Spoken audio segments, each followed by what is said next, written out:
我覺得第一次整陶瓷嘅，咁由初頭其實都緊張嘅，咁但係其實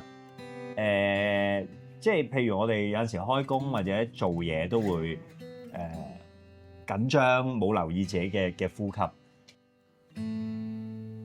原來都唔簡，即係唔易嘅。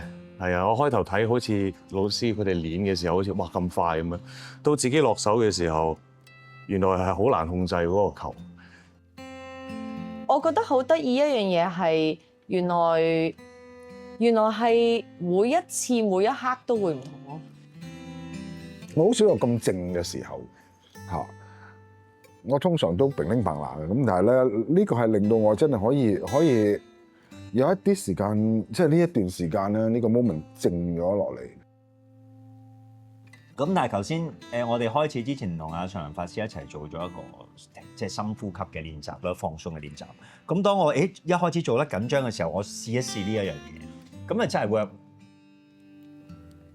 然之後就練下咧，就望下身邊嗰啲人點解咁快，佢哋我就開始鬥快啦。但係一鬥快就會睇到好多自己嘅錯誤啦。咁之後就要我要收翻慢啲啦，知道。